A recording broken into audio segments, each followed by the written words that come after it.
자, 오늘은 조정장에서 우리가 구체적으로 어떤 걸 해야 되느냐, 행동의 3대 수칙에 대해서 말씀을 드리려고 합니다.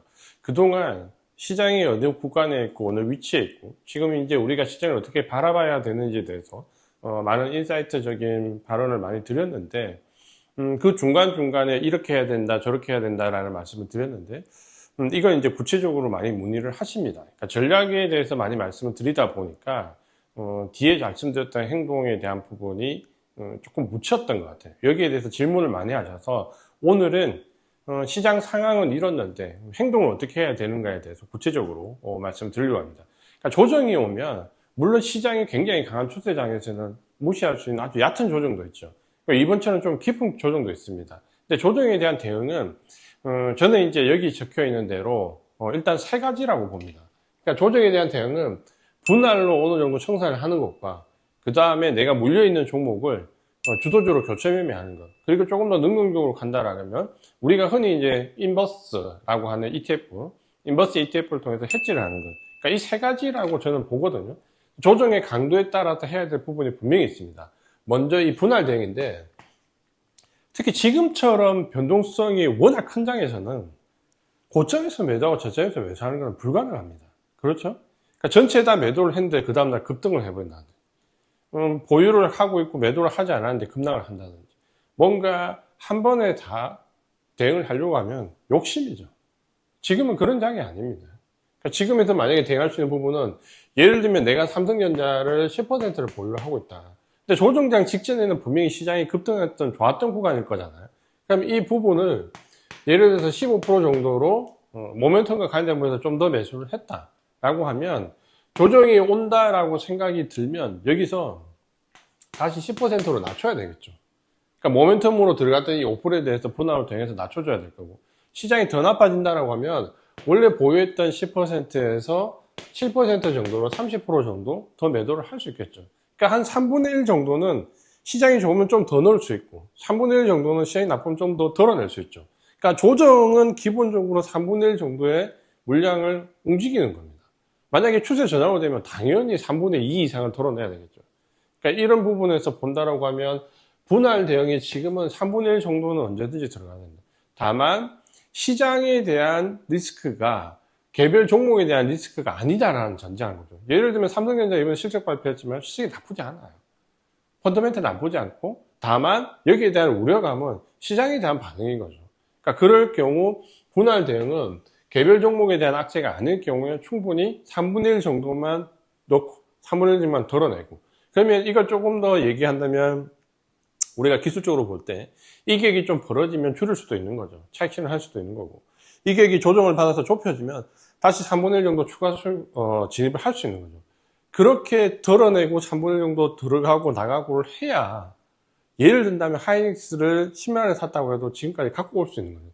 산 물량을 그대로 보유하는 것은 전원주 선생님밖에 없습니다. 그러니까 그런 능력이 있으신 분들. 그러니까 나머지는 안 돼요. 나머지는 3분의 1을 넣었다 뺐다 하면 항상 분할로 대응해야 되는데 이게 1분입니다. 그러니까 조정구에서 어떻게 해야 되나요? 내가 좀 많이 들어갔다고 생각되는 물량 줄이세요. 그리고 조금 더 리스크가 나온다면 원래 정상적으로 보유해야 되는 물량에서 다시 30% 정도를 줄여주시면 됩니다. 조정장이라는 거죠. 추세 전환이 아니라. 그래서 분할 대응은 가장 중요한 조정장에서 대응입니다. 가만히 있으면 안 돼요. 그 두 번째는 교체 매매입니다. 그러니까 보통 지금 이제 우리 증시의 특징은 딱 한마디로 올해를 얘기하면 그거죠. 변동성 장세에서 주도주 장세로 바뀐 거죠. 과거는 올라왔다 내려왔다 올라왔다 내려왔다 변동성에서 어떻게 주도주를 빨리 치고 빠지느냐. 지금은 주도주 장세라는 것은 주도주가 뭔지를 모르진 않아요. 계속해서 우상향 가는 걸 어디서 공략하고 어디서 뺄 거냐인데, 문제는 지금처럼 삼성과 하이닉스 반도체 위주로 올해 상승을 해버리면 솔직히 상승장에서는 그걸 따라잡을 수 없습니다. 그러니까 지금 4월달 이후에 5월달, 6월달 급등하는 구간에서 삼성 하이닉스 따라잡기 굉장히 힘들죠. 보유하고 계신 분들이라면 분할 대응을 통해서 할 수 있죠. 그래서 분할 대응이 좋은 거는 항상 추가 매수와 뒤에 분할 매도를 언제든지 할 수 있다는 거죠. 근데 만약에 그렇지 않다라고 하면 조정 구간에서 주도주를 교체 매매를 해야 됩니다. 예를 들어서 내가 A라는 종목을 가지고 있다. 그 종목이 원래 100원이었는데 지금 이제 70원이 됐다. 그럼 B라는 주도주가 있습니다. 이 종목이 원래는 100원이었는데 지금은 150원이 되었다. 그러니까 요 상황에서 70원을 150원으로 교체하기가 쉽지 않죠. 근데 조정 구간에 들어가면 예를 들어서 70원짜리가 60원이 됐고 150원짜리가 110원이 됐다라고 하면, 왜냐면 변동성이 요즘 워낙 크잖아요. 그러면 여기서 일로 가는 것보다 조정 구간에서 들어가는 게 그래도 좀 더 마음이 편안합니다. 가격적으로도 유리하고. 근데 교체 매매에서 우리가 못하는 이유는 딱 한 가지죠. 본전 심리. 내가 산 A라는 주식이 지금 70원인데 100원짜리가 70원이 됐다라고 하면 무조건 이게 100원에 와야 되는 거예요. 그러니까 이 종목이 30원을 상승하는 것을 기대를 하고 있는 거죠. 그러면 이 100원이라는 종목이 150원 됐다가 예를 들어 이 종목이 110원이 됐다 했을 때 이 종목이 200원으로 갈 가능성이 훨씬 더 높죠. 여기서 기대 수익은 90 이상 나올 수 있습니다. 지금 같은 장세라면. 조정도 강하지만 상승도 강하죠. 그럼 여기서 내가 본전을 회복하는 플러스 알파는 30이고 주도주로 교체해서 기대할 수 있는 수익은 90이라고 하면 당연히 우리가 90으로 가야 되잖아요. 근데 대부분 안 가시죠. 돈을 더 버는 것보다 본전을 회복하는 게 중요하다. 돈을 더 버는 것보다 본전을 회복하는 게 더 중요한 거죠. 끊임없이 이제 내 본전이 얼마인지 얼마 손실이 났고 내 본전이 얼마인지 얼마 수익이 났다. 항상 본전에서 수익이 얼마고 손실이 얼마고 여기에 포커스를 맞추는 거죠. 돈을 버는 것과는 무관한 일입니다. 본전. 그러니까 저는 개인 투자자나 주식 투자에서 진짜 어려움을 겪는 99%의 이유는 본전 때문에 생각합니다. 그 심리가 수익도 제한시키고 손실을 키우는 거죠. 근데 본전이라는 가격은 증시에 없는 가격이에요. 내 마음속에만 있는 가격이죠.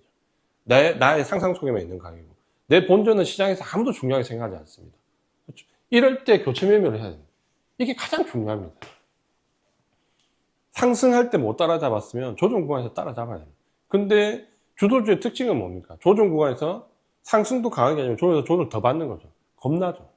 하면서 더 크게 빠집니다. 겁납니다. 그러니까 이게 추세 전환이 아니라는 조정이라는 가정이에요.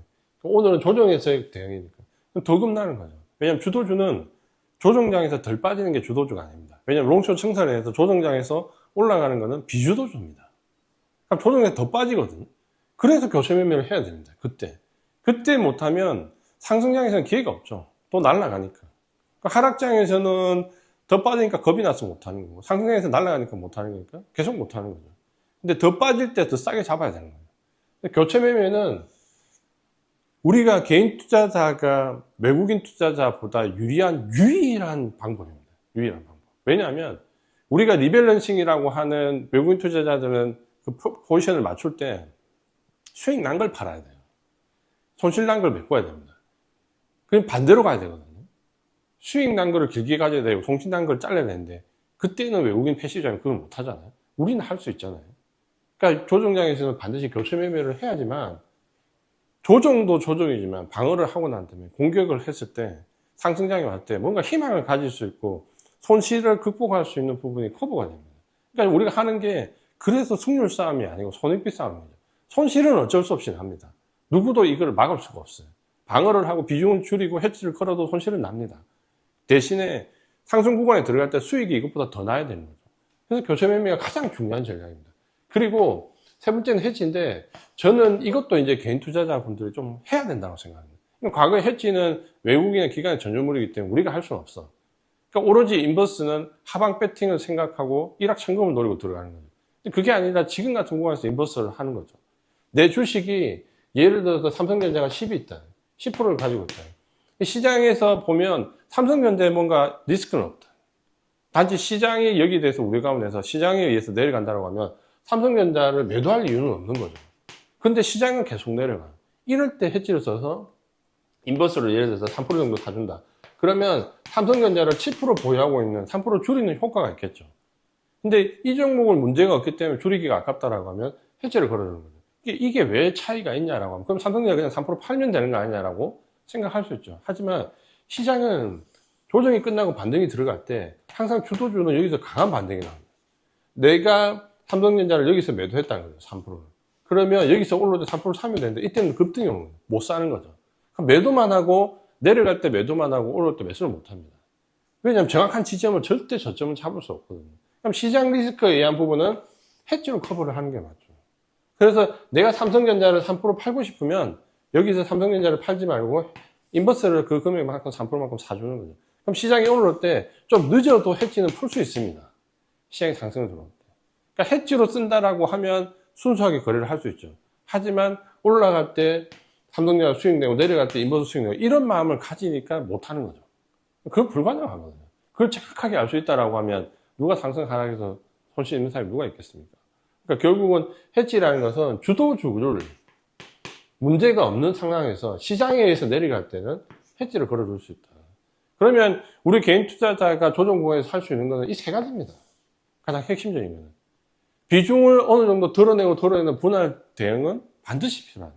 그래야 마음도 편안하고 포지션을 유지할 수도 있고 올라갈 때 추가적인 매수를 할 수 있다.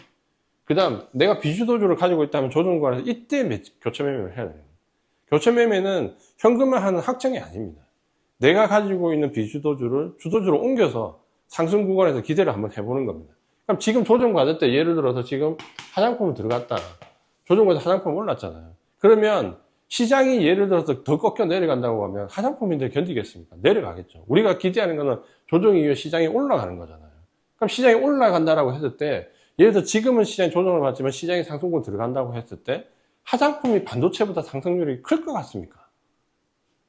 크는 이유는 미국과 이란 종전 협상 이후에 경기 소비재가 주도주로 들어왔을 때죠. 지금 전혀 그렇지 않잖아요. 들어오면 얘기가 달라지죠.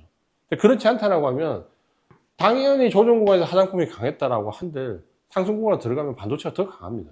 그럼 내가 상승 구간에서 화장품을 가지고 있는 게 좋으냐, 반도체를 가지고 있는 게 좋으냐는 반도체를 가지고 있는 게 더 좋은 거예요. 그래서 조정 구간에서 교체를 해야 되는 거죠. 그리고 해지는 개별 종목의 리스크는 없는데 시장에 대한 리스크가 발생하면 주도주를 매도하지 말고 일정 부분 해지를 가지고 있으면서 주도주를 보존하는 전략. 해지는 주도주를 보존하기 위해서 하는 거죠.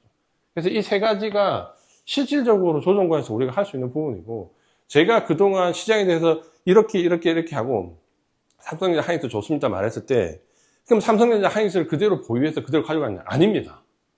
저는 이렇게 했습니다. 이렇게 분할로 매도도 당연히 하고요, 교체 매매도 다른 쪽에서 해오고 해지도 당연히 걸었습니다. 그러니까 이렇게 가는 과정 하에서 삼성전자 하이닉스를 주도를 가지고 계속 보유를 할 수 있는 거죠. 그냥은 전략에 대해서 말씀드릴 때 큰 줄기에 대해서 말씀드린 거지, 그러니까 구체적으로 이런 전략에 대해서 말씀을 드리면 그냥 보유해서 어떻게 제가 하이닉스를 10만원부터 지금까지 300만원까지 어떻게 가져옵니까? 팔지도 않고 그대로 이렇게 대응을 했기 때문에 아직도 삼성전자 10만원에서 300만원까지 가지고 올 수 있었던 거죠. 이거 없이는 저는 못 가져옵니다. 왜냐하면 저는 전원조 선생님만큼 그 정도로 강단이 있지 않습니다. 죽기 아니면 도로 갈 수 없거든요. 그러니까 이걸 잘 참고를 하셔서 시장에 대한 판단과 실제적으로 대응해야 되는 전략을 잘 구분을 하셔서 대응을 하셨으면 좋겠습니다. 자, 오늘은 그동안 말씀드렸던 조정장에 대해서 전략, 구체적인 행동, 수칙을 말씀을 드렸습니다. 다음 시간에도 시장이 계속 어렵고 힘들고 조정이 계속 이어지고 있지만 여기서는 우리가 포기하지 않고 전략적으로 잘 대응할 수 있는 부분, 인사이트를 가지고 찾아뵙도록 하겠습니다. 이지안이었습니다.